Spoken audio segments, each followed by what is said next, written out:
산악구조대원은 나에게 영웅이자 우상이다. 어릴 적 난 빚을 졌다. 가족을 따라 산길을 오르는 도중에 떨어지는 사고가 있었는데 그 과정에서 산악구조대원들이 날 구해줬던 기억이 난다. 어둠 속에서 무한한 시간을 죽여가며 두려움과 싸울 때 내게 손을 내밀어 준 그대. 그들은 내게 영웅이자 우상이다. 그렇게 시간이 흐르고 흘러 성인이 되고 취업도 하며 주말에 뭘 할까 고민하던 도중 산악구조대원을 모집한다는 글을 보게 되었다. 자원봉사 개념이라 돈을 많이 주지는 않았지만 소정의 구조료가 지급된다고 본 것 같았다. 돈이 중요하지 않았다. 문득 어릴 적 느꼈었던 그 감정. 두려움과 기쁨 그리고 안도감이 다시금 떠올랐기 때문이다. 오래 망설임 없이 산악구조대에 가입 신청을 했고 젊고 건장해 보이는 나를 보던 산악구조대장은 흔쾌히 승낙했다. 이번에 새로 들어온 오인 아니야. 모두들 잘 챙겨줘. 그렇게 말하며 다른 구조대원들에게 소개해주는 대장. 내게 쏟아지는 호기심 가득한 눈빛을 받으며 나는 말했다. 잘 부탁드립니다. 사실 어릴 적에 구조대원에게 구출을 받은 적이 있었는데 이번에 저도 보답할까 해서 이렇게 오게 되었습니다. 잘 부탁드립니다. 내 말에 모두의 반응이 좋았다. 특히 대장은 나의 등을 두드리며 훌륭한 젊은 청년이야 라고 말하는 것도 잊지 않았다. 구조대원으로 활동하기 위해서는 일단 산의 모든 길을 알고 있어야 했다. 난 바로 실전에 투입되었고 나를 인솔해주는 창수 선배와 같이 이동하기 시작했다. 너 이 산에서 얼마나 사람들이 죽어나가는지 알아? 문득 걸음을 걷다가 장난스럽게 되묻는 창수 선배의 말엔 난 적당한 답을 찾지 못했다. 농담이야. 농담. 아무튼 이 산은 말이야. 밤이 되면 그 분위기가 180도 달라져. 아마 다음 달이면 슬슬 밤 산행에 투입될 수도 있어. 대장이 말한 거 기억하지? 모든 산길을 외워야 한다고. 예. 사실 머리로 외우는 거보다 몸으로 기억하는 게 더 빨라. 그만큼 다리는 고생하겠지만 말이야. 그렇게 웃으며 말하는 창수 선배에게 적당한 답을 해주었다. 덕분에 이렇게 다리가 튼튼하고 건강하잖냐. 라고 자랑스레 말하는 창수 선배를 바라보았다. 그 말대로 30대 중반에 이르렀음에도 불구하고 매우 탄탄한 몸을 가지고 있다는 것을 알 수 있었다. 신체에서 가장 큰 근육은 다리이고 자극으로 남성 호르몬이 가장 많이 분비되는 것도 다리다.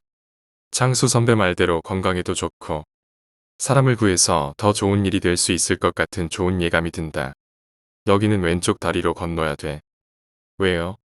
산 중반에 다다르자 창수 선배가 그렇게 말하며 왼쪽 다리를 내밀었다. 그 아래로는 희미하게 보이는 흰색의 점선이 있었다. 창수 선배는 머리를 극적이며 답했다. 글쎄, 루어라고 할까? 오른쪽 다리로 건너면 저승으로 이어지는 다리를 건널 수 있다고. 대대로 구조대원 선배들이 그랬거든. 그래서 항상 우린 왼쪽으로 넘어. 그럼 등산객들도 다 왼쪽으로 넘어요. 산을 좋아하는 사람들은 다 불문율적으로 지키는 룰 같은 거지. 아마 그럴걸. 자, 어서 가자고. 손짓하는 창수 선배가 보며 걸음을 옮긴다. 그러면서 왼쪽으로 건너는 것을 잊지 않았다. 내 모습을 보며 창수 선배는 낮게 웃었다. 너도 귀가 참 얇구나. 아이 참. 그렇게 말씀하시면 하게 되잖아요. 말이 그렇다는 거지. 나도 처음에는 안 믿었는데 짬이 차고 나서 이거저거 보다 보니까 점차 믿게 되더라고. 적당한 수다를 떨며 다시 걸음을 옮기기 시작한다. 그 과정에서 여러 등산객들을 볼 수 있었는데 모두의 표정이 한결같이 밝아 보였다. 왠지 좋은 에너지를 받고 있는 듯해서 기분이 좋다. 어느 정도 걸은 끝에 창수 선배가 조금 쉬고 가자고 했다. 거절할 이유가 없었기에 그의 옆에 앉아 물을 마시며 목을 축이고 있을 때 아이 씨발. 그렇게 욕지거리를 내뱉는 창수 선배의 표정이 굳어졌다. 왜 그러세요? 내 말에 창수 선배는 멀찍이 떨어진 곳을 가리켰다. 가만히 손을 뻗은 곳으로 시선을 돌리자 빼곡히 자리 잡고 있는 진득한 풀숲 사이로 빛나는 두 안광이 보였다. 가만히 들여다보니 고라니가 분명해 보였다. 고라니잖아요. 내 말에 창수 선배는 고개를 저었다. 저 새끼 아까부터 졸졸 따라오더라고. 예, 가끔 있어. 나도 5년 차에 접어들지만 고라니가 이렇게 따라오는 날엔 재수가 없는 날이거든. 그것도 로어인가 뭔가 하는 거예요. 내 말에 창수 선배는 물을 벌컥벌컥 들이켰다. 뭐 그럴지도 모르지. 근데 이나나. 고라니가 따라오는 날엔 반드시 그날 사건이 터지더라. 그렇게 말하며 죽일 듯이 고라니를 보는 창수 선배의 눈은 왠지 모르게 섬뜩했다. 거기에 대해 더 이상 말을 하기도 애매했어. 난 묵묵히 물을 마시며 고라니를 바라보았다. 우주를 담은 듯 투명하고 맑은 두 눈이 나와 창수 선배를 가만히 응시하고 있다. 고라니가 세계 멸종인 거 아시죠? 분위기를 환기시키기 위해 말을 꺼냈다. 창수 선배는 몰랐다는 듯 고개를 저었다. 우리나라에만 유독 집중되어 있대요. 세계적으로는 그 수가 엄청 적어요. 그래. 그렇게 말하며 자리에서 일어난 창수 선배가 묵묵히 걷기 시작한다. 뒤처지면 안 될 것 같아서 그 뒤를 빨리 따른다. 2시간 정도를 걸은 끝에 정상에 도착할 수 있었다. 기분 좋은 바람을 맞으면서 정상에서 파는 아이스크림을 먹으며 산 아래를 창수 선배와 훑어보기 시작한다. 이 산에는 여러 루트가 있어. 등산객들이 주로 이용하는 루트. 우리 대원들만 알고 대원들만 이용하는 루트. 넌 그걸 다 익혀야 할 거야. 물론하다가 힘들면 관둬도 돼. 아니요. 그런 어중간한 마음으로 온 거 아니에요. 전 빚을 졌고 그때 구출되지 않았더라면 전 이 자리에서 서 있지도 못했을 거예요. 내 말에 창수 선배는 피식 웃었다. 그래도 이거 하나만은 확실히 말할 수 있어. 이 일 되게 보람차거든. 사람을 구하는 일이잖냐. 뭐, 보수가 크게 따라오지도 이름이 날리는 건 아니야. 근데 그 사람을 살려주고 나서 받는 감사는 생각보다 되게 커. 그래서 이렇게 너 같은 사람이 다시 온 거고. 네, 정말 그런 것 같아요. 이만 내려가시죠. 그래, 오늘은 이 루트로 탄 거 기억해놔. 한 번에 기억하긴 어려우니까 여러 번 숙달하다 보면 몸으로 익혀질 거야. 내일은 다른 루트로 올라가자. 그렇게 말하며 하산을 시작하는 창수 선배를 따라간다. 내려가는 산길도 기분이 좋았다. 자연의 힘을 그대로 받는 느낌이랄까. 산에서 나오는 시원하고 따스한 기분이 온몸에 스며드는 것 같았다. 그렇게 한참을 내려가면서 창수 선배와 수다를 떨고 있을 때 높은 하이톤의 비명소리가 들리며 바로 옆에서 고라니가 모습을 드러냈다. 고라니의 모습보다 소리에 더 놀란 나는 그 자리에서 주저앉아 버렸고 창수 선배는 열이 단단히 났는지 고라니를 향해 발길질을 했다. 이 미친. 저리 안 꺼져. 위협스러운 동작에 고라니는 미련 없이 산 안으로 뛰어들어갔고 씩씩거리는 창수 선배는 내게 다가와 손을 내밀었다. 괜찮아. 가끔 있는 일이야. 근데 오늘은 더 심하네. 시발. 격하게 요동치는 심장을 부여잡으며 자리에서 일어났다. 고라니가 이런 대낮에 사람에게 다가와 소리를 지르다니 이상해도 단단히 이상했다. 그렇게 심호흡을 하며 다시 걸음을 옮기며 무사히 산 아래로 내려와 산악구조대 본부로 돌아온 나와 창수 선배는 적당히 놓인 벤치에 앉아 담배를 물었다. 너 겁주려고 하는 건 아닌데 말이야. 묵묵히 담배를 피우던 창수 선배가 운을 뗐다. 왠지 오늘이나 내일 일 터질 것 같다. 혹시 연락하면 전화 잘 받아줘. 사고 나면 한 사람이라도 아쉬우니까. 괜히 부담 주는 것 같아서 미안하지만 우리 일이 사람 살리는 일이잖냐. 아, 그럼요. 창수 선배는 기분 좋게 웃으며 들어가로 말한 뒤 구조 본부로 걸어갔다. 본부로 들어가는 선배의 뒷모습을 가만히 보다가 집으로 돌아온 나는 오래간만에 느껴지는 하체 감각과 피로함을 느끼며 침대에 쓰러지듯 잠들어 버린 것 같았다.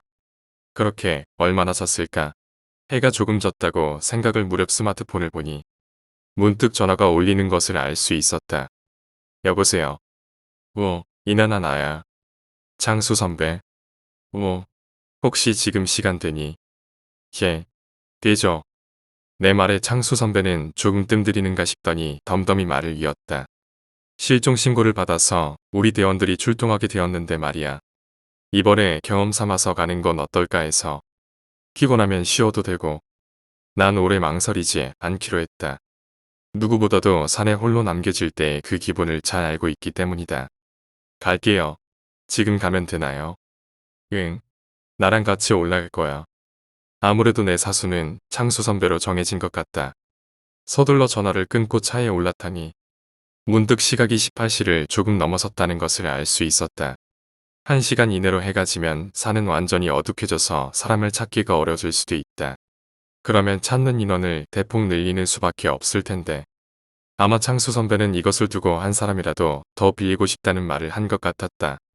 집과 산악구조본부는 꽤 가까워서 20분 내로 도착할 수 있었다. 본부에 도착하니 대장을 포함해 창수 선배, 그리고 아침에 보았던 대원들로 대략 10명 정도가 집 앞에 있었다. 그들은 나를 보더니 박수를 치며 말했다.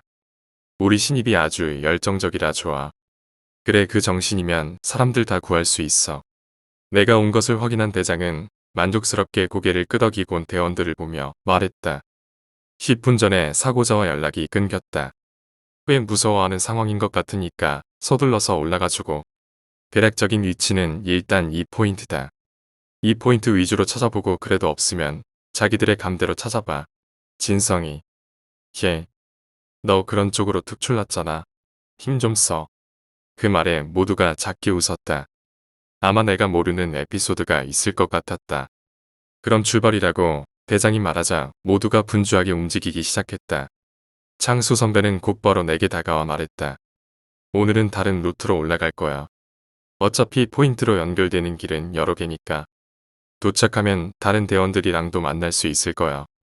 예, 알겠습니다. 그렇게 말하며 우린 서둘러 걸음을 옮기기 시작했다. 그와 동시에 하늘을 바라보니 이젠 완전히 석양에 잠겨 붉은 하늘만이 온 산을 뒤덮고 있었다. 이제부턴 하늘을 보지 마. 왜요? 시야가 흐려지거든. 그럼 판단도 흐려져. 우리 같은 사람들은 판단이 흐려지면 안 돼. 그럼 미아가 되거든. 미아가 된다고요? 선배는 몇 년 동안 여기 산을 탔잖아요. 내 말에 창수 선배는 씁쓸히 고개를 저었다. 밤엔 나도 어쩔 도리가 없는 경우가 가끔 있어. 실제로 몇 번 길을 잃은 적도 있고 말이야. 그렇게 말하며 창수 선배는 랜턴에 작은 리본 하나를 달기 시작했다. 그건 뭐예요? 라고 물으니 길을 잃었을 때 이게 안내해 줄 거라고 말했다. 그 말에 완전히 동의할 순 없었지만 동시에 느껴지는 건 산악대원들 나름대로 개인의 로어를 갖고 있다는 것이고 그것을 철칙처럼 여긴다는 점이었다. 산은 고요했다. 낮과는 다르게 새소리며 벌레 소리가 전혀 들리지가 않게 되었다. 과연 창수 선배 말대로 밤이 되면 전혀 다른 분위기로 변한다는 게 과언이 아니었다. 그래서일까? 이상하게 몸이 으슬거리고 떨려오기 시작했다. 치지직 치지. 그때 창수 선배의 무전기가 울리기 시작했다. 우리가 가장 선두에 있는 것 같으니까 가서 있으면 말할게. 혹시 없으면 알아서 다른 포인트로 흩어지고. 그 말을 들은 창수 선배는 지도를 꺼내 포인트 여러 군데를 보기 시작했다. 지도 내에 그냥 점으로 찍힌 곳을 포인트라고 부르는 것 같았다. 처음 보는 나로서는 도저히 길이 안 보이지만 창수 선배 같은 베테랑은 그게 잘 보이는 듯하다. 그럼 혹시 모르니 이 포인트로 가자. 원래 가려던 곳과는 조금 떨어진 곳인데 사람이 무서우면 여러 군데로 돌아다니거든. 운이 좋으면 만날 수 있어. 그렇게 말하며 앞서 걷는 창수 선배를 따라간다. 얼마나 지났을까? 입에서 단내가 날 정도로 빠르게 산을 오르던 중 호루라기 소리가 들려왔다. 그 소리에 창수 선배는 허탈한 얼굴로 나를 보며 말했다. 죽었나 보네. 뭐라고요? 어지간한 사건 아니고서야 호루라기 잘 안 불거든. 아마 죽은 것 같다. 그렇게 말하며 터덜거리며 걷는 창수 선배의 뒷모습을 바라보았다. 그리고 문득 낮에 보았던 고라니가 생각났다. 로어라고 하기엔 그 타이밍이 너무나 절묘하다. 정말로 무슨 일이 있음을 암시한 건가? 왜 그 녀석은 굳이 내 앞으로 다가온 것일까? 역시 뭔가를 알리고 싶었던 것은 아니었을까? 이런저런 생각을 하며 걸음을 옮기니 호루라기 소리가 난 곳으로 도달할 수 있었다. 거기에는 미동도 하지 않는 사람의 형체가 있었는데 먼저 도착한 대원들은 참담한 얼굴로 시체 앞에서 묵념을 하고 있었다. 이나나, 모시기 전에 인사드리고 가자. 창수 선배가 그렇게 말하며 내게 손짓했다. 한데 이상하게도 그 앞이 잘 보이지 않아 랜턴을 찾아봤지만 묘하게도 허리춤에 달린 랜턴이 사라지고 없었다. 대신 주머니를 뒤적거리며 라이터를 꺼내들었다. 천천히 걸음을 옮기며 칠흑 같은 어둠 속에서 대원들에게 향하는 길을 찾기 위해 라이터를 켜는 순간 대원들과 시체 주위로 서성이는 수많은 그림자가 내 눈에 들어왔다. 그 칠흑 같은 그림자가 살아있는 생명체가 아님을 내 오감이 말해주고 있다. 순간 놀라서 소리를 지르자 창수 선배가 다급하게 뛰어오며 외쳤다. 라이터 꺼. 라이터 끄라고 새끼야. 그 소리가 너무 컸던 탓일까? 소리를 들은 그림자들이 동시에 내 쪽으로 향하기 시작했다. 너무 놀란 나는 다시 한번 비명을 질렀고 어느새 다가온 창수 선배가 라이터를 빼앗아 불을 꺼버렸다. 동시에 연기처럼 사라지는 그림자들. 마치 안개처럼 산으로 흡수되듯이 없어지는 그림자들을 보며 창수 선배에게 물었다. 선배, 이게 어째서? 창수 선배는 딱딱하게 굳은 얼굴로 라이터를 자기 주머니에 넣고는 말했다. 산에서는 절대 불 피우지 마. 그렇게 말하며 더 이상 움직이지 않는 사체 앞으로 데려간 창수 선배가 말했다. 인사하고 5분 뒤에 출발할 거야. 구조대에 신고했으니 구조대원들이 여기서 와서 시체를 옮길 거다. 왜 5분이에요? 내 말에 다른 선배가 나섰다. 아직 죽은지 모를 거야. 지금 혼이 여러 방면으로 떠돌아다니면서 방황하고 있을 테니까. 그걸 알려주는 거지. 조금 있다가 가자. 그렇게 말하며 당신은 지금 죽었습니다라고 말하는 다른 선배를 보았다. 선배들은 이런 일엔 이미 익숙해져 있는지 모두가 덤덤해져 있었다. 그렇게 길고 긴 5분이 지나고 모두가 이동하기 시작했다. 이난이가 가운데에서 걸어라. 가장 최고점으로 보이는 선배가 그리 말했다. 여기에도 분명 로어가 있을 거라 생각한 나는 분명 이유가 있을 것이라 여기며 가운데로 들어갔다. 아깐 놀랐지? 어느새 곁에 다가온 창수 선배가 그렇게 말했다. 예, 그거 진짜예요. 내 말에 모두가 묵묵히 걷기만 했다. 창수 선배는 대답 대신 고개만 끄덕였다. 아무래도 길고 긴 내리막길이 될 것 같았다. 모두가 침울한 얼굴로 산을 내려갔다. 어떻게 내려갔는지 기억이 나지 않을 정도로 정신이 없는 하루다. 간신히 본부에 도착하니 많은 선배들과 대장이 나를 격려해줬다. 이나나 첫날에 험한 거 보게 해서 미안하다. 힘들면 안 나와도 돼. 그렇게 말하며 나를 다독여주는 대장을 보며 난 어떤 말도 할 수 없었다. 괜찮아요라고 말하기엔 방금 있었던 일이 내겐 너무나 큰 충격이었으니까. 많은 세월을 산 건 아니었지만 그래도 나름 건강하고 멘탈이 강하다고 자부한 나였다.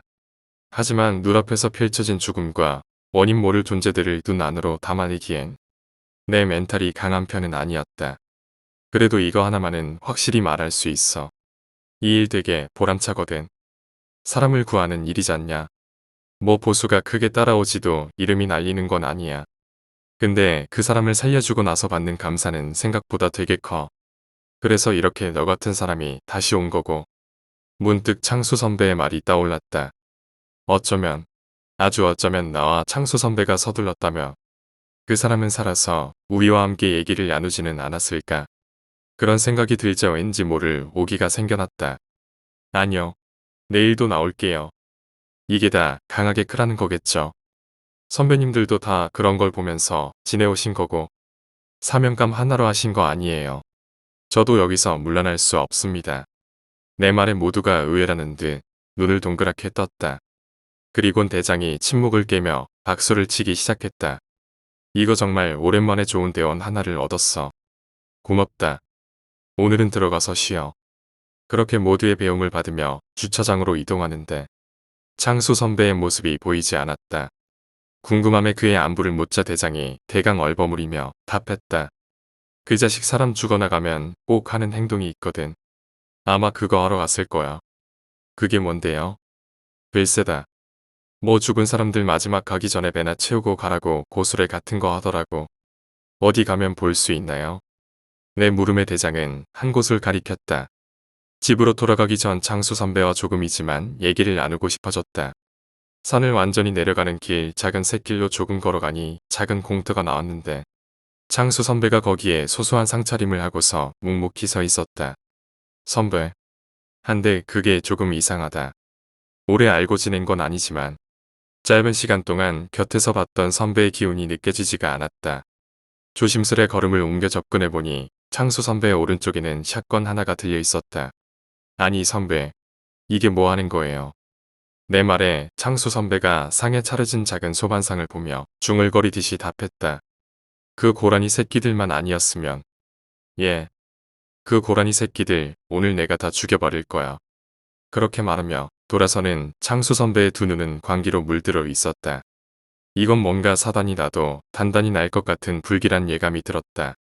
창수 선배는 빠르게 내 곁을 지나쳤고 서둘러 그의 뒤를 따라가려는 찰나 어둠 속에서 밝은 안광이 나를 보고 있는 게 느껴졌다. 소름이 돋았다. 그리곤 걸음을 멈춰 그곳을 멍하니 보는 순간 탕! 엄청난 총격 소리에 안광이 순식간에 사라졌고 창수 선배는 괴성을 지르며 숲으로 뛰어들어갔다. 큰일이다. 직감적으로 그렇게 생각한 나는 다시 본부로 돌아가 대원들과 대장에게 이 사실을 전했고 그들은 모두 아연실색하여 서둘러 채비를 갖췄다. 그동안 창수 그놈이 쌓인 게 많아서 그럴 거야. 아무래도 오늘 뭔 일 나겠어. 진성아. 진성이라고 불린 선배는 대장 앞으로 나왔다. 아마 꽤 경험이 많은 베테랑 같아 보였다.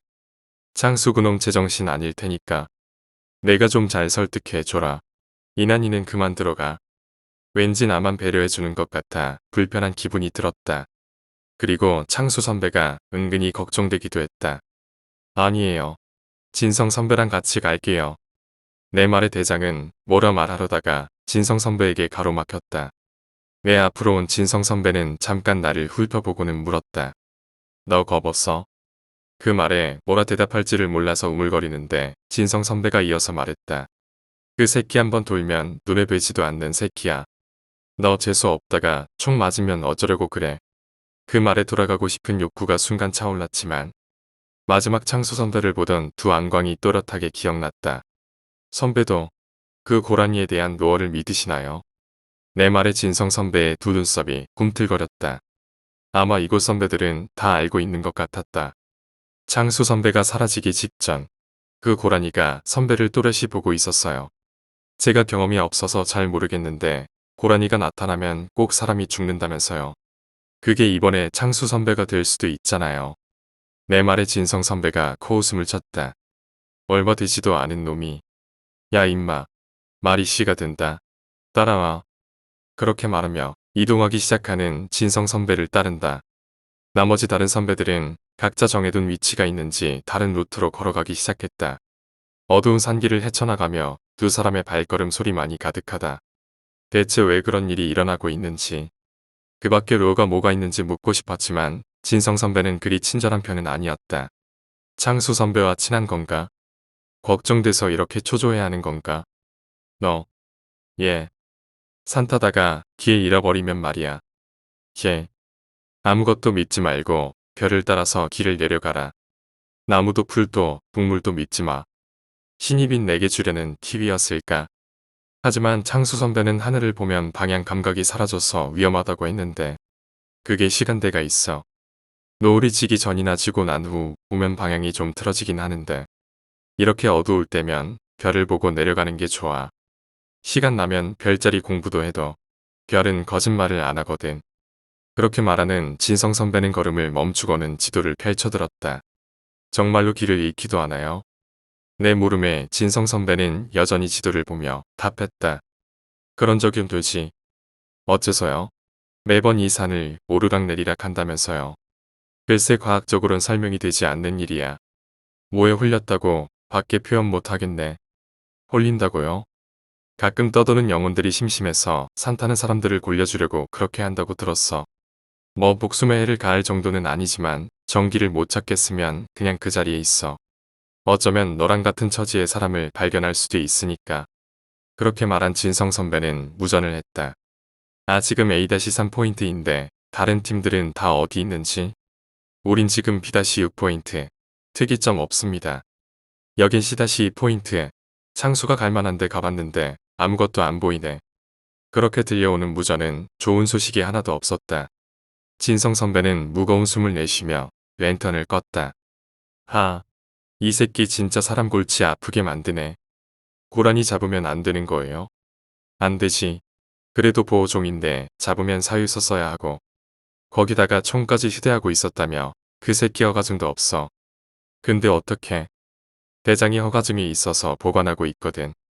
평소에 장소에 둬서 잠가두는데 어떻게 알고 딴 건 지원. 진성 선배는 다시 묵묵히 걸어가기 시작했다. 그렇게 얼마나 걸었을까? 탕! 하늘을 찢는 듯한 소리에 나와 진성 선배의 발걸음이 기계적으로 멈췄다. 그리고 서로를 보며 말없이 눈빛을 교환했다. 그것은 곧 빠르게 움직일 거라는 뜻이었다. 빠른 걸음으로 소리가 난 곳으로 걸어가기 시작하는 진성 선배. 위급한 상황이 되자 그가 움직이는 속도는 정말 상상을 초월했다. 선배, 같이 가요. 내 말에 진성 선배가 다그쳤다. 소리가 퍼져서 오래 끌면 못 잡아. 내가 서둘러. 뛰는 것 이상으로 산을 타는 진성 선배의 힘은 정말 놀라웠다. 죽기 살기로 그의 뒤를 따라가기 시작하기를 5분째. 이젠 더 이상 쫓지 못할 것 같아 고개를 들어 정면을 보니 아무것도 보이지 않는 어두운 공간만이 시야에 가득 잡혔다. 터져버릴 듯한 심장을 간신히 진정시키며 일단 자리에 앉았다. 물로 대강목을 죽이고서 주위를 둘러본다. 짙은 어둠과 느껴지는 거대한 자연의 향기. 순간 왠지 모를 두려움이 밀려왔다. 이런 시각에 산에 혼자 있어 본 적이 없거니와 아직 내겐 경험이 부족했기 때문이다. 어떻게 할까? 잠시 고민한 끝에 일단 선배들에게 도움을 청하기로 했다. 저, 길을 잃었습니다. 아주 큰 소리로 산이 떠내려가라 소리를 질렀지만 다시 돌아오는 것은 메아리뿐이었다. 길을 잃었을 땐 별을 따라가. 순간 진성 선배의 말이 떠올랐다. 찬찬히 고개를 들어 하늘에서 반짝거리는 별들을 따라 시선을 가져가니 어느 한 곳으로 일정하게 반짝거리는 것이 보였다. 뭐라 설명하기엔 애매하지만 나의 감이 거기로 가라고 말하고 있었다. 어떻게 한다. 제 자리에 있어야 하나? 별을 따라가야 하나? 잠시 망설이던 찰나 뒤쪽에서 바스락거리는 소리가 들렸다. 잘못 들은 건가? 고개를 살짝 돌려보니 파란 안광이 나를 가만히 응시하고 있는 게 느껴졌다. 고란이다. 왜 그토록 창수 선배가 고란이를 증오하는지 조금은 알 것도 같았다. 이런 분위기에 혼자 남아 저 안광을 보고 있자니 기분이 너무 껄끄러웠기 때문이다. 녀석은 내가 여기 있는 것을 알고 있는 건지 가만히 나를 응시하기만 할 뿐 미동이 없었다. 천천히 걸음을 떼서 별이 있는 곳으로 걸어가기로 했다. 한데 그 순간 바스락바스락바스락 엄청난 수의 소리가 들려왔고 순간 엄청난 공포감에 휩싸여 사방을 둘러보니 파란 안광들이 나를 둘러싸고 있는 것이 보였다. 공포는 극대화가 되었다. 온몸이 벌벌 떨리기 시작했다. 대체 왜 나를 두고 이런 일이 일어나는 건지 모르겠지만 일단 별이 있는 곳으로 무작정 뛰었다. 제기랄 마음속으로 얼마나 중얼거렸는지 모른다. 그렇게 한참을 달려도 끝이 보이지 않았고 그에 따라 바스락거리는 소리는 더욱 커져만 갔다. 바로 지척에서 들리는 듯한 소리에 심장이 터질 것 같아 호흡이 가빠졌지만 멈출 수 없었다. 이대로 멈추면 왠지 무슨 일이 날 것만 같았기 때문이다. 이제 육체에서 한계라고 부르짖으며 내 다리를 묶어놓기 시작한다. 순간 내 옆으로 쓱 들어오는 그림자에 놀라 비명을 지르니 아주 익숙한 얼굴이 눈에 들어왔다. 야 임마, 걱정했잖아. 진성 선배였다. 선배도 나를 찾기 위해 이리저리로 뛰어다녔는지 성한 구석이 별로 없어 보였다.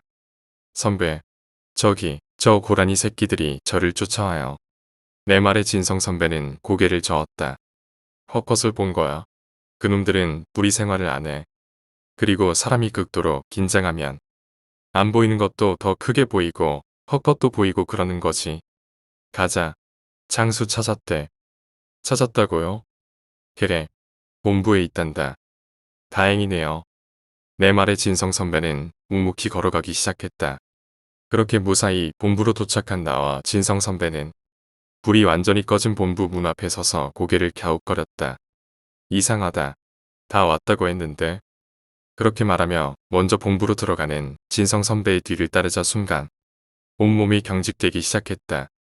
주르륵 돋아나는 소름을 느끼며 본부 안으로 들어서니 무수히 많은 푸른 안광들이 나를 보며 서 있는 게 보였다. 가쁜 숨을 몰아쉬며 눈을 뜨니 아주 익숙한 공간이 보였다. 분명 기분 나쁜 꿈을 꾼 것 같은데 기억이 나지 않는다. 천천히 몸을 일으켜 밖으로 나오니 대장과 창수 선배가 심각한 얼굴로 얘기 중이었다. 그들은 곧 내 발자국 소리를 듣고는 고개를 돌렸다. 몸은 괜찮나? 대장의 물음에 난 고개를 끄덕였다. 천천히 걸음을 옮겨 그들에게 다가가니 창수 선배가 잔뜩 얼굴을 구기며 한숨을 쉬었다. 심상치 않은 분위기라는 것을 알기에 난 적당히 그들을 기다려주기로 했다. 대장은 내게 담배를 내밀었다. 담배는 잘 태우나? 예. 가볍게 담배를 받아들고서 불을 붙여주는 대장에게 고맙다는 표를 한 뒤 크게 담배를 빨아들인다. 폐부 가득히 차오르는 이 물적인 감각이 기분을 조금이나마 좋게 해준다. 어제 있잖냐, 진성이가 죽었다. 그 말에 담배의 짜릿함, 맛이 사악 사라지는 것 같았다. 아무리 봐도 장난치는 특유의 무언가가 없었기에 난 그것이 사실임을 받아들여야만 했다. 그 때문에 창수 선배가 이리도 침울했던 것인가. 하지만 어제 분명히 저랑 같이 올라갔는데. 그랬지. 근데 너도 가는 길에 정신을 잃어서 다른 대원들이 널 발견하고 데리고 온 거야. 그리고 그 과정에서 진성이가 사고를 당한 거고. 대체 무슨 일이 있었던 거예요? 내 말에 대장은 입을 굳게 다물었다. 창수 선배는 더 이상 그 자리에 있기가 힘든지 다른 곳으로 걸어가 버렸고 난 무거운 분위기 속에서 타들어가는 담배 불빛만을 바라볼 뿐이었다. 산악본부 분위기는 그야말로 처참했다. 그 중에서는 창수 선배를 몰아내자는 얘기가 나왔고 상당히 고무적이었다. 아무래도 이들에게 창수 선배의 입지는 그리 크지 않은 것 같다. 하기야 이런 분위기 속에서 창수 선배가 계속 있어봤자 팀에 도움이 되진 않을 것 같다. 허나 대장은 그것을 완강히 거부했다. 이 새끼들이 야 너네는 창수한테 빚진 거 없어? 막말로 진성이가 창수 때문에 죽었어? 그놈도 산길을 타고 내려오다가 실수로 발을 헛디뎌서 굴러 넘어진 거 아니야. 진성 선배가 얼마나 베테랑인데 그 정도로 발을 헛디딘다는 게 말이 됩니까? 아무리 위급한 상황이었다고 해도 말이죠. 솔직히 누구는 여기에 있으면 안 된다고 생각합니다.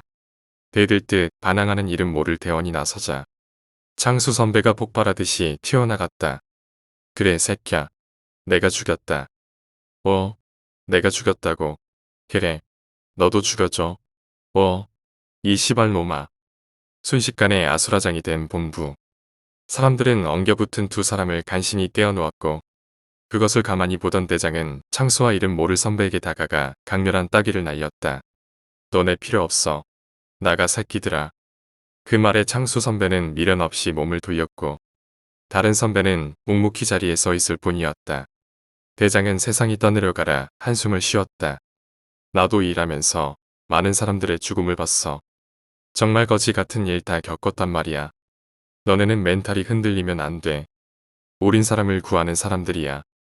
어디에도 흔들리면 안 된다고. 모두가 꿀먹은 벙어리가 된 듯 침묵을 지켰다. 대장은 그들을 보며 다시 말을 이었다. 당분간 시에서 구조대를 운용하기로 했다. 적당히 쉬다가 오란다. 그 말에 다른 대원들이 수군거렸다. 허나 대장은 그것을 넘길 생각이 없었는지 재차 말했다. 이건 결정된 사항이야. 시에서 허가가 떨어지기 전까진 사내는 얼씬도 하지 마라. 오늘은 이만 해산하자. 다들 수고했다. 그렇게 말하며 힘없이 본부를 나가는 대장의 뒷모습을 보며 뭐라 형언할 수 없는 복잡한 기분이 들었다. 대관절 이게 무슨 일이란 말인가. 아무리 별별 일이 일어난다는 곳이라고는 하나 그 타이밍이 너무나 지랄맞다. 내가 들어오고 나서 모든 역같은 일이 겹겹이 일어났다. 정말 창수 선배의 말대로 루어들은 단순히 떠도는 얘기만은 아닌 것인가. 모두가 힘없이 짐을 꾸리고 있다. 그들을 가만히 보다가 문득 어느 한 사람에게 시선이 갔다. 뭐지? 모두가 분주한 가운데 한 사람은 멍하니 창밖을 응시하고 있다. 챙길 게 없는 건가? 선배님. 그렇게 말하며 다가가는데 문득 이상하고 오묘한 기분이 들었다. 왠지 이 앞에 있는 사람은 사람이 아닌 것 같은 그런 더러운 기분 말이다. 하지만 이미 발걸음은 떼어지고 있는 상황. 야 임마. 무슨 헛소리야. 그렇게 말하며 나를 끌어당기는 다른 선배의 말과 동시에 사람의 형체는 순식간에 사라지고 없었다. 너무나 순식간에 일어난 일이라 어버버하며 창문 쪽과 선배를 번갈아 보고 있자니 나를 당긴 선배가 말했다. 헛것을 벗구멍. 어서 가. 넌 좀 쉬는 게 좋겠다. 들어오고 나서 이게 웬 날벼락이냐. 착각이었나. 고개를 저으며 냉수를 들이켜곤 산악본부를 나섰다. 곧 주차장 쪽으로 걸어가 차에 올라타니 무겁고 진득한 피곤이 전신을 지배하기 시작했다. 커다랗게 하품을 하면서 차에 시동을 걸고 출발한다. 핸들에 전해지는 약 진동을 느끼며 하루 사이에 있었던 일들을 상기한다. 도저히 머릿속에서 지워지지 않을 것만 같은 기분이 든다. 서둘러 집으로 돌아와 기절하듯 침대에 눕자 기다렸다는 듯 잠이 쏟아져 내려 의식의 끈을 놓았다. 얼마나 잤을까? 자연스레 눈이 떠져 고개를 드니 환한 달빛이 내 방에 가득 채워지는 것이 보였다. 너무 오래 잤나? 하고 몸을 일으키려는데 발목 쪽에서 느껴지는 이상한 이물감에 이불을 걷어냈다. 살려줘. 그와 동시에 들리는 절박한 외침 소리. 아무것도 보이지 않는 칠흑이 내 발목을 잡고 그렇게 외치고 있었다. 왜? 시발 뭐야? 열심히 발을 흔들어가며 그것을 떼내려고 했지만 생각보다 강한 악력의 내 발목은 더욱 아파져 갔다. 살려줘. 나 아직 그곳에 있어. 제발. 이나나. 그 소리에 내 몸이 돌처럼 굳었다. 내 이름을 어떻게? 진성 선배. 내 물음에 칠흑은 잠깐이나마 형체가 흐릿해졌다. 곧 악력이 서서히 약해지며 말이 들려왔다. 너밖에 없어. 지금 나를 느낄 수 있는 사람은 너밖에 없어. 제발 도와줘. 마지막 나와 헤어졌던 그 포인트에서 멀지 않은 곳에 있어. 거기서 날 꺼내줘. 선배예요? 정말 진성 선배예요? 어떻게 된 일이에요? 예. 시간 없어. 이제 도망 다니는 것도 한계야. 제발 도와줘. 이나나. 그와 동시에 칠흑은 순식간에 사라져버렸고 발목에 전해지는 악력 역시 없어져 있었다. 놀란 마음에 서둘러 불을 켜니 믿을 수 없게도 발목 부근에 사람 손자국이 붉게 남아 있었다. 이건 보통 일이 아니다. 서둘러 창수 선배에게 전화를 걸었다. 조금의 신호음이 가자 창수 선배가 전화를 받았다. 보세요. 혀가 잔뜩 꼬인 목소리. 아무래도 술을 마신 것 같았다. 저 상태로 산을 올라가기엔 무리가 있다. 난 말없이 전화를 끊고서 잠깐 고민을 했다. 경찰에 신고해도 내 말을 믿어줄지가 미지수다. 그럼 내게 남은 것은 대장뿐인데 난 길게 망설이지 않기로 했다. 서둘러 대장에게 전화를 걸었다. 여보세요? 대장님, 저 방금 진성 선배를 본 것 같아요. 내 말에 한참이나 침묵을 지키며 한숨을 쉬던 대장이 말했다. 이나나, 그만해라 이제. 아니에요. 정말. 그만하라고 새끼야. 어디서 거지 같은 게 들어갔고. 너 때문에 그런 거라고. 너 때문에. 그게 무슨 말씀이세요? 제가 뭘 했다고. 그것도 그 빌어먹을 로어입니까? 넌 몰라. 아무것도 몰라. 그 말만 남기고 대장과의 통화는 더 이상 이어지지 않았다. 서서히 빛을 잃어가는 스마트폰 액정을 보며 마지막 발악하듯 외치는 진성 선배의 목소리가 다시금 생각났다. 그리고 발목 부근에 남아있는 손자국을 보며 난 길게 망설이지 않고 밖으로 나왔다. 서둘러 차를 운전해 산악본부로 이동하는 데에는 정말 순간이었다. 거기서 뭘 챙겨야 할지는 모르겠지만 일단 안에 들어가서 뭐라도 봐야만 했다. 허겁지겁 걸어가며 본부의 문을 열자 낮에 대장에게 뺨을 맞았던 선배가 화들짝 놀란 얼굴로 나를 보며 서 있는 게 보였다. 선배. 내 말에 선배는 멋쩍게 웃으며 머리를 극적였다. 버릇이 돼서 말이지.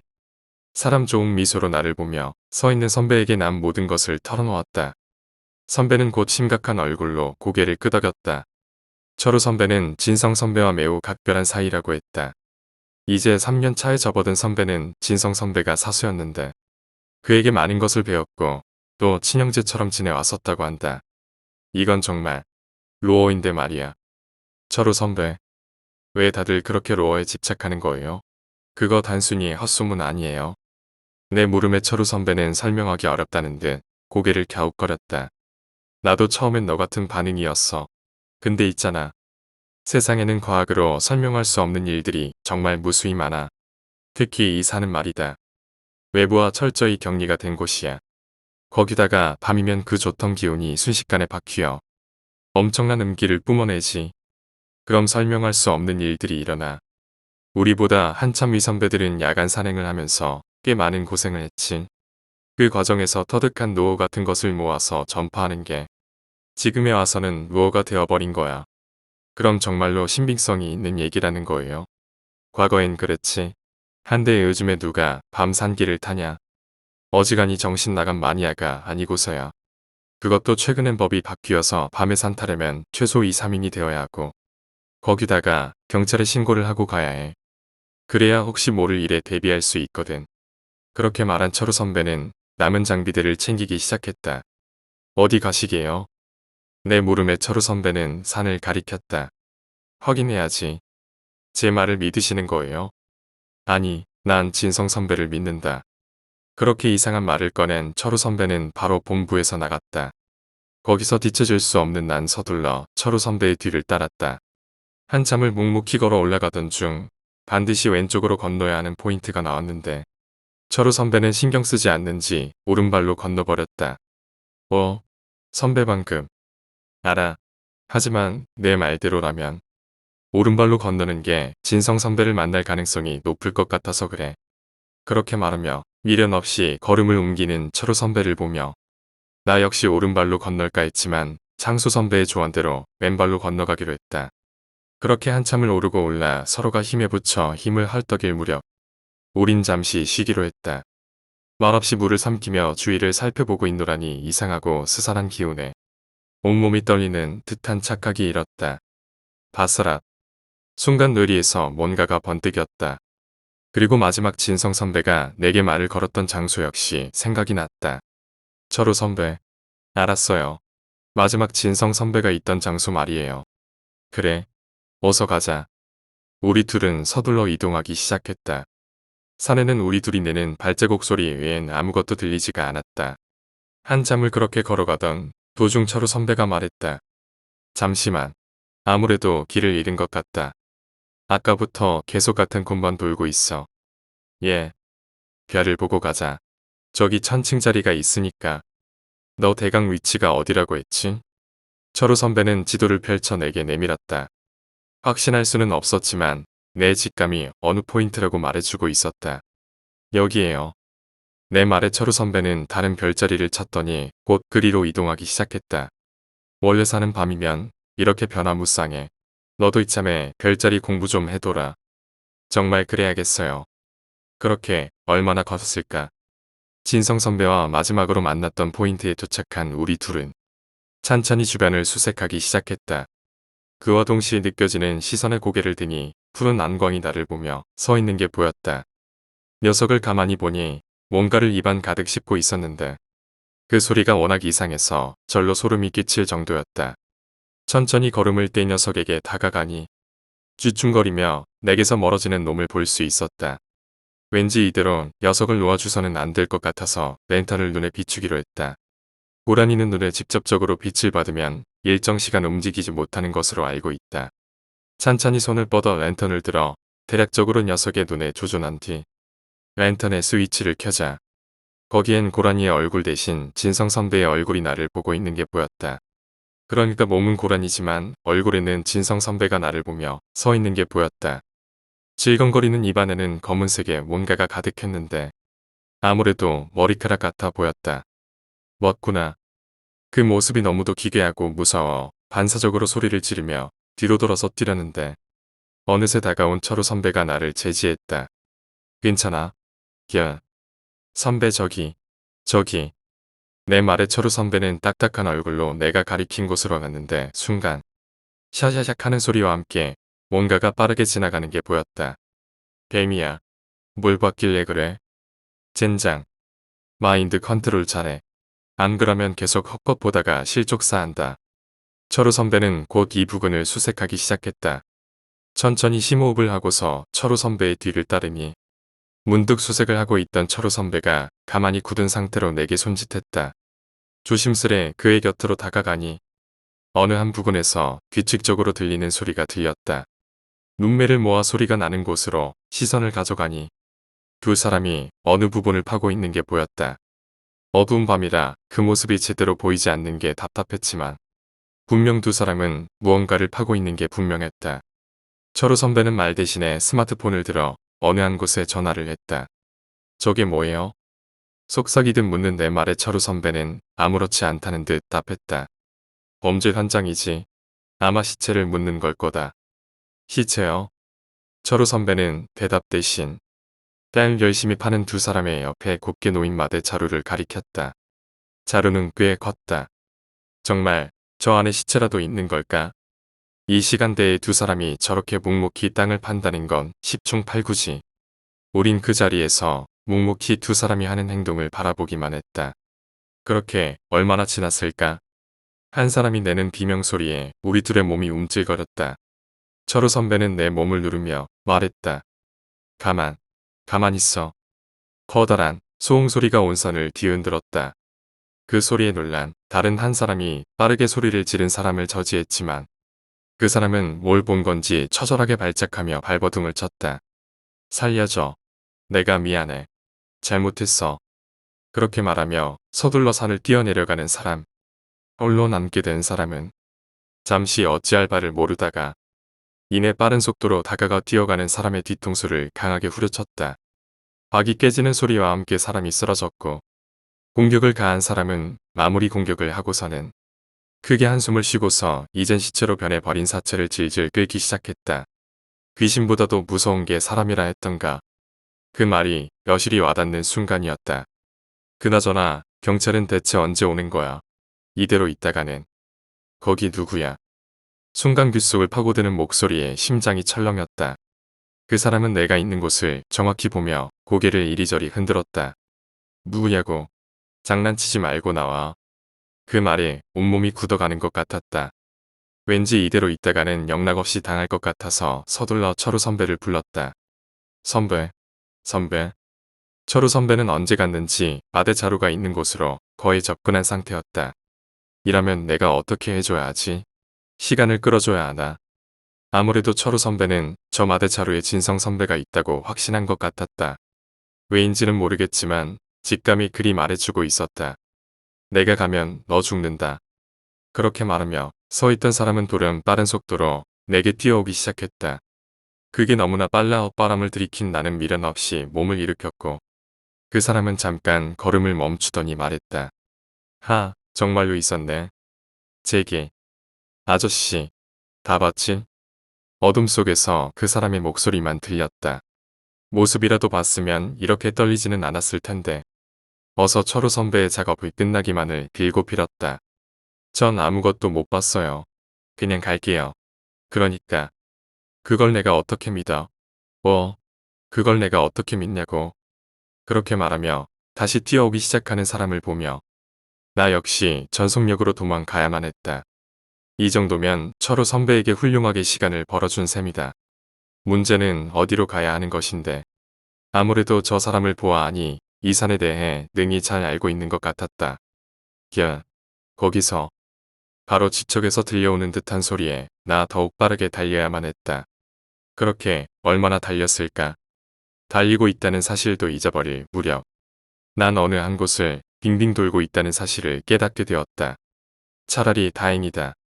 왠지 여기라면 저 살인마가 나를 쫓아오지 않을 것 같은 기분이 들었기 때문이다. 적당히 숨을 돌려가며 자리에 앉으려는 찰나.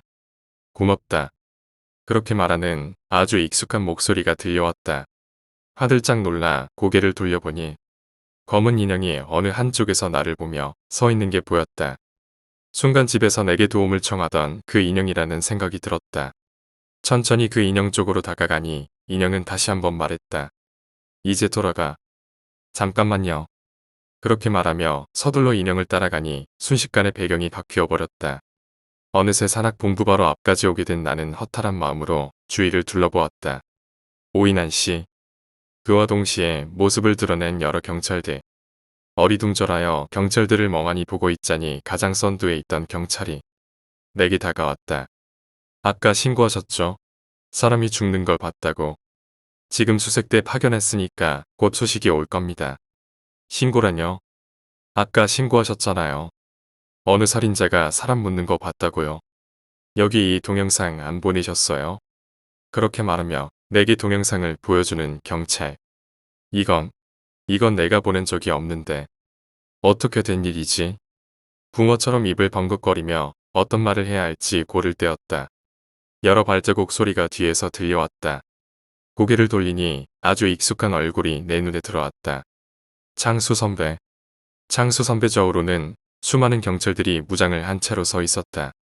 현행범 체포하였습니다.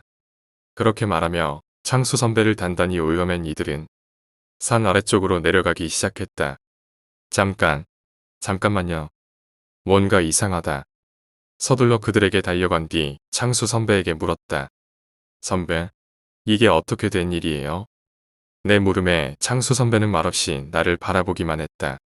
그 말과 함께 창수 선배는 말없이 그들에게 연행되었고 영문을 알 수 없는 나는 어느 경찰에게 인도되어 산악본부로 들어가게 되었다. 거기에는 두 구의 인형이 있었는데 흰색으로 뒤덮어져 있었다. 직감적으로 그것이 시체임을 알게 된 나는 왜 이것을 내게 보여주는지 경찰에게 물었다. 보기 싫으시면 안 보셔도 됩니다. 다만 알고는 계셔야 할 것 같아서요. 우선 저측에 있는 분이 이진성 씨이고 여기 우측에 있는 분이 김철우 씨입니다. 그 말에 머리가 멍해졌다. 철우라고? 김철우? 아니요. 말도 안 됩니다. 철우 선배는 분명 저랑 같이 있었는데 그래서 철우 선배가 신고를 한 거고 그 마대 자루를 확인하러 갔단 말입니다. 이건 말도 안 됩니다. 어째서? 내 말에 경찰은 사무적인 투로 답했다. 평소 세 사람의 원한 관계가 깊었던 모양입니다. 그게 어제 일로 인해서 극적으로 폭발하였고 이진성 씨는 죽은 지 하루에서 이틀 정도는 더 되었습니다. 김철우 씨는 어제 죽은 것으로 추정됩니다. 이럴 수가. 많이 힘든 거 이해합니다. 그렇게 말하며 침묵을 지키는 경찰을 보며 난 어떠한 말도 할 수 없었다. 이게 어찌된 일인가?